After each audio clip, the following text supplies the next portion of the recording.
much of the media have mocked the existence of unidentified flying objects, the U.S. Pentagon has been studying this subject for quite a long time and apparently will soon release some of its findings, which remain classified.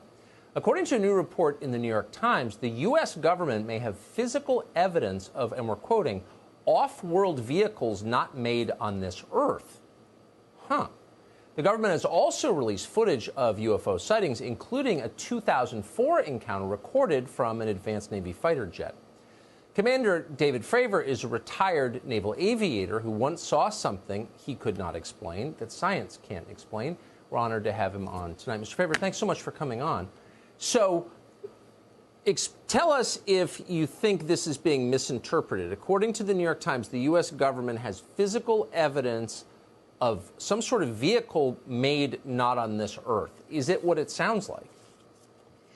Well, it sounds that way to me, Tucker. I just, I never want to speculate what the government truly has, but I would say there's stuff out there. I mean, the four of us that chased the Tic Tac in 2004 will have attested to it multiple times that what we saw exceeded anything that we had in our inventory, far superior to the airplanes that we were flying in at the time they were brand new. So I would say, yes, there's something out there, and hopefully the government does have stuff.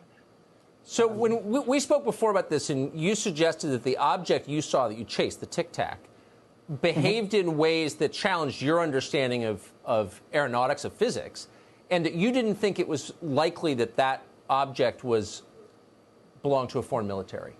Do you think the U.S. government has concluded that this is not Russia, China, or some other country?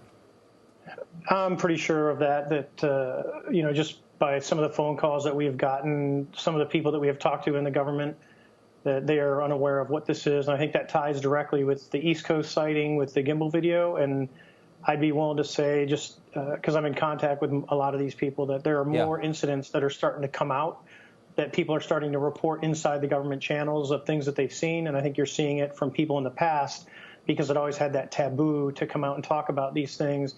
You're now finding people from the past that are saying, hey, I saw this, I just was never told to report it, or when I did, I was told not to say anything. Yes. So I think since 2017, the world is starting to change because of the publicity, because of the attention of the Senate and the Congress, because of people like Marco Rubio on the Intel Committee of telling the DOD, hey, I want to report. I think you're starting to see more and more of that. And I would say if the government does have stuff, and I don't know what they have, but if they do, I would think that, there's probably stuff. If you go, Roswell was 73 years ago. If something did happen, because there's a lot of speculation that there was something other than a weather balloon, where's all that at? Yeah. I mean, if just by odds, something would be here. So that raises the question, why all the secrecy? I mean, clearly the U.S. government has lied to the public for maybe 73 years. Why do you think? Well, if we go back to like Project Blue Book and go, it was done, it really did two things. One, it investigated occurrences and sightings that people saw.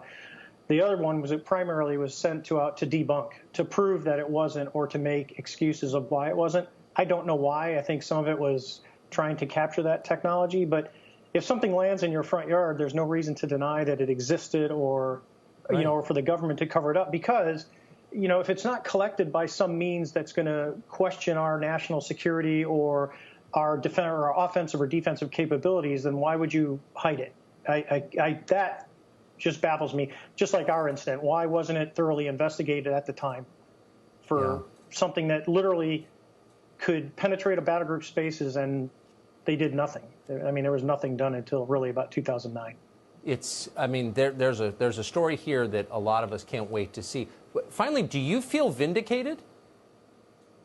I never, you could say that, but I never, most of the fellow aviators that know the group of us, we were never like chastised or, you get ribbed, but it was never like you're crazy or anything like that. Right. But I know there are people that do have that fear of coming out saying, that it's going to ruin their career. And for me,